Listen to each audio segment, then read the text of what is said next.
Hi guys, Andy Froy from Survival School, back with another instalment on the mini series of firelighting techniques. Today we're going for the fire by friction, okay, and we're going to use a fire bow. A few different things that we need for this to work, and again there's many different ways of fire by friction, but with a mechanical aid being the bow, okay, it makes it a lot easier for us. Okay, so there are 6 different things that we need for the fire bow kit and to make it work. So we've got a bow. Okay, this isn't a flexible bow as such like a bow and arrow bow. Okay, this is a piece of hazel with a slight bend to it. And ideally, I want it from sternum to fingertips. Okay, for my size, so I can get a full motion of bowing motion. And also on here, I've got a string. Okay, what I've actually got on here is a leather thong, basically a leather strip. Very hard wearing, so great for courses where we're constantly doing it. But you can use all sorts. You can use a bootlace if you really needed to. A hank of paracord, is why you should always keep paracord with you. You can even make your bowstring yourself, so from some natural fibres, from sinew, from nettles, you can make your own fibres and then make your fire by friction that way. Okay, so we've got our first 2 here, the bow and the string. We've got the drill bit. Okay, so the drill bit is, and what I've done to make it a bit quicker is the top, or should I say the bottom, okay, where I want the friction, okay, I've got a sort of nice bowl shape, okay, I want a lot of friction at the bottom, and at the top I've got a pencil stroke Eiffel Tower sort of effect up the top here, so I don't want very much friction at the top here. Okay, this is going to be the top. Okay, ideally sort of thumb thickness for the drill bit. Okay, so this is a piece of hazel, seasoned hazel, this piece, so the bark's taken off of it. As I say, thumb thickness, a good 6-7 inches plus would be really good. The shorter it is, the harder it is to sort of manipulate, and the larger it is as well, as the harder to get in that position. Okay, so this is sort of perfect size. There, that drill bit. We've also got our half board. Okay, this is the bit that's going to make the magic. Okay, so we drill into this, causing friction, causing dust, and hopefully get our ember. Okay, so we see we've had a few on there already. This is a piece of lime wood.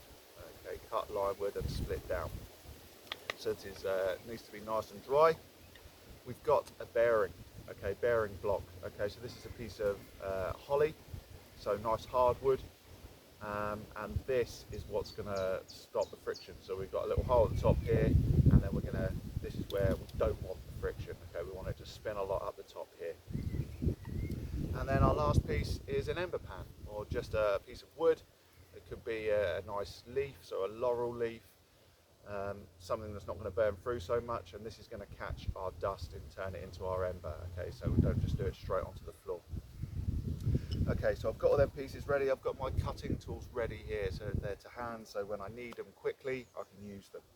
So what I would have done is I've cut with my knife, okay, using my bare blades knife, put this into a nice sort of bowl shape on the top here, so we've got a lot of friction on the top, or should I say the bottom, and then on the top, okay, I want to cut that into a sort of pencil Eiffel Tower effect at the top there. Okay, so once I'm happy with that, I'm going to take my half board, and where I want to place my drill bit is not too close to the edge, because when I cut that in, it's just going to pop out. Okay, but I don't want it too far into the middle, otherwise I'm just not going to be able to get a little V cut in there to get my dust out. So hopefully you can see that. I'm just going to take my knife, I'm going to place where I think, just there, and I'm going to start cutting around. Okay, this is where you need to be very careful. The knife will stay there, your hand won't in different conditions, so if it's really wet, your hand might slip down. Okay, so I'm just going to cut in, drill in as best I can on here, and then what I'm going to do is I'm not going to make fire to start with. I'm just going to drill in to blacken the drill bit and the half board, okay, until I'm happy that that's burnt in enough, and then I'm going to cut a little V notch in there. I'll show you that in a second. Okay, so the trick is not to blow anything on here. We don't want any moisture getting into this. Okay, so tap the wood out. Okay, so I've got my I drilled in with my knife in there. Then what I'm going to do is I'm going to take my drill, my bearing and my bow, and I'm going to try and burn that in, or start to burn that in. So I'm going to place my drill bit into my bow, and it needs to be on the outside of the cord or the string. Okay, so I'll get a full movement, range of movement. So make sure there's nothing else around you that's going to get hooked up in this. I'm going to place my foot here. In fact, we'll do it this way so you can see. Place my foot on there. Okay, good angles all round. Okay. Once you start, you don't want to stop. Okay, and to move your position. So put my bowl-shaped part in the bottom of this half board, and the Eiffel Tower pencil bit at the top of this bearing block. I'm going to lock my wrist into my shin, so that drill bit is vertical. It's not going to go anywhere. Okay, when I'm happy, I am in the best position that I can be in. Nothing that's going to knock me. I'm going to hold my bow and my string right at the back. Now I'm going to start bowing. I'm trying to use the whole bow, and I'm only going to do this slowly to start with. So just trying to burn these two pieces of wood in and sort of marry them up together. Okay, so try and use the whole of that bow, full range of movement. It will smoke, but I'm not trying to make fire at the moment. Okay, you can tell that I'm not going too hard because I can still talk at the same time, but it is hard work.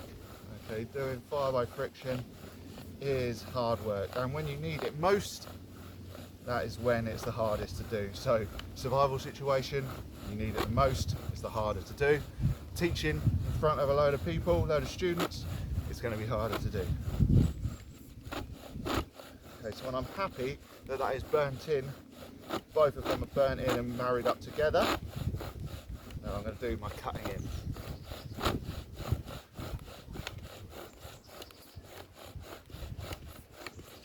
Okay, now, okay, the bottom of my drill bit is nice and black, and my half board is nice and black as well. Keep that off the ground. And in fact, that was a little bit slippy, so what I'm going to do is just add a little bit of a more extra knot to this cord. It says,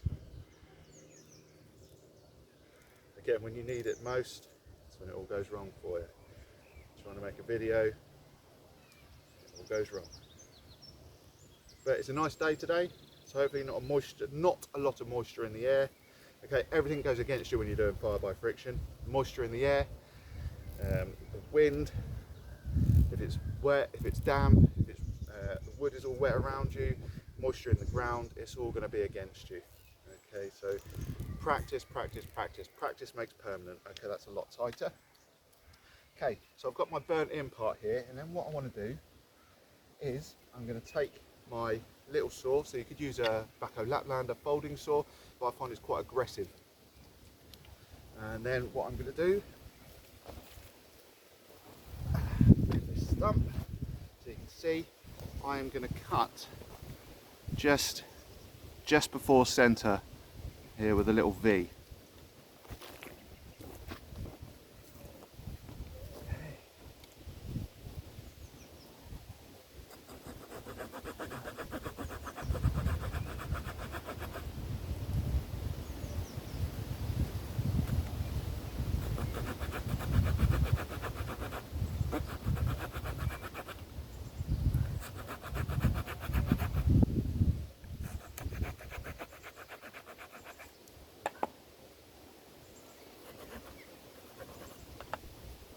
Okay, so we could use a knife for this, take a lot longer, but a little folding saw is perfect for this. And then what I'm going to do is I'm going to take my knife and just tidy that up a little bit.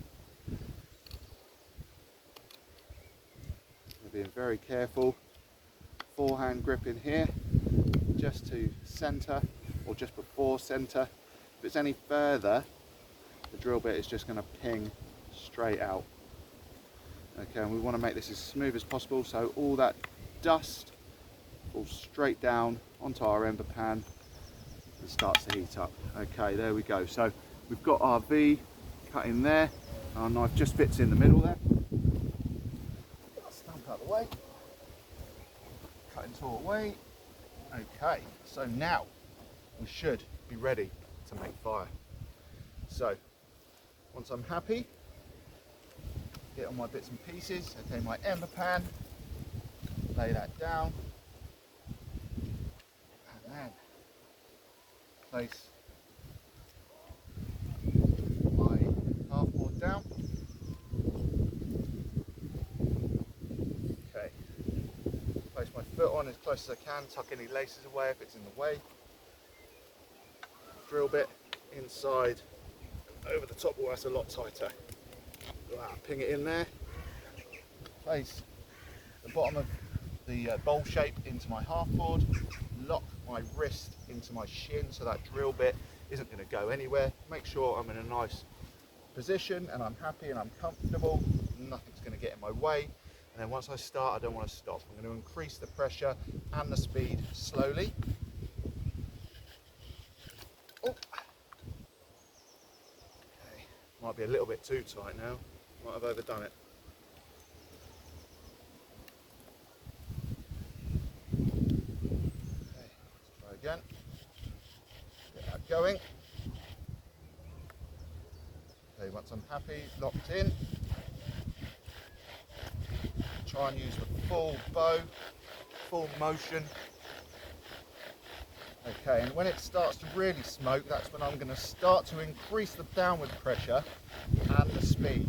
Okay, if it starts to slip or stick, then I just want to adapt to that and slow down or release a little bit more pressure.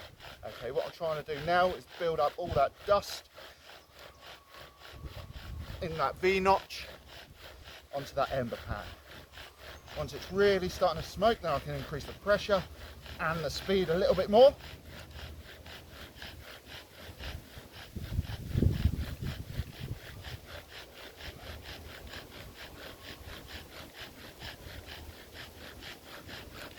About 10 more.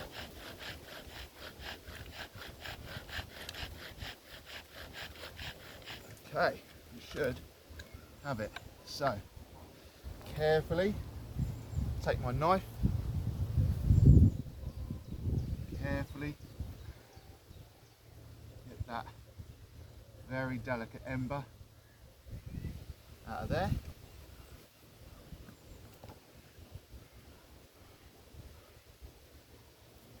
Okay, gonna get some tinder.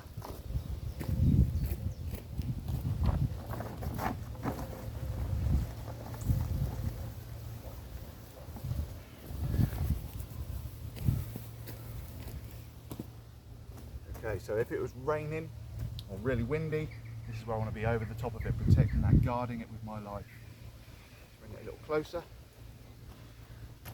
There we go. See that building up there? Okay, so I'm going to wait until that's glowing, and I don't want to blow on it, I just want to waft it. Okay, a little bit of a waft like that. Okay, until I'm happy that's a nice glowing ember like the end of a cigarette. Okay, got my tinder bundle ready. Sort of a nice bird shape, bird nest shape. Okay, I'm going to place my ember straight in the middle there. If we had char cloth, we could use char cloth. But if this is all you've got, then this is all you've got. Okay, place that in there. Okay, heat, oxygen and fuel, we need the three things.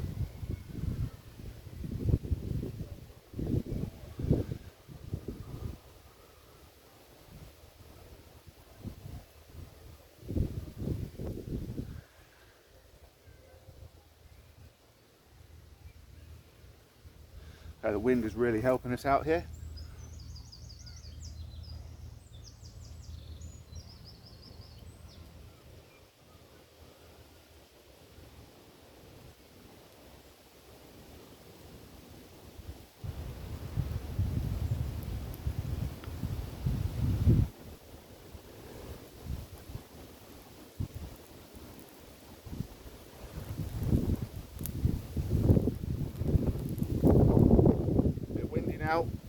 Hopefully you can see that.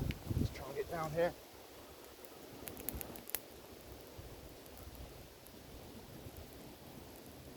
There we go. Okay, so there, we only get to this stage when we've got all of our kindling ready.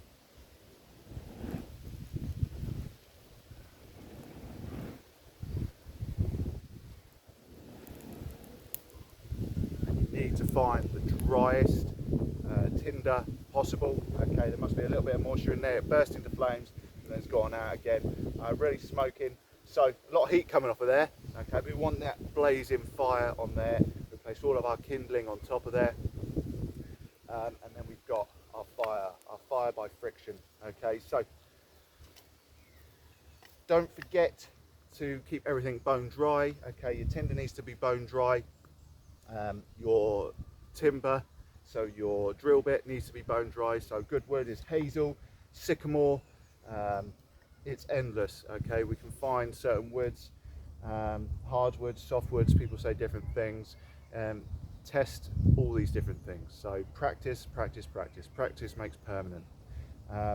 So lime is good, hazel is good, sycamore is good, ivy is good. As I say, it's endless. Okay, so go out there, give it a try. Hope that helps. So again, that is the next installment of the mini series, fire lighting techniques, and that was fire by friction. Okay, the fire bow. Thanks for watching, guys. Don't forget to like, comment and subscribe to the channel and press that bell for every new video. Hope that helps. Cheers, guys.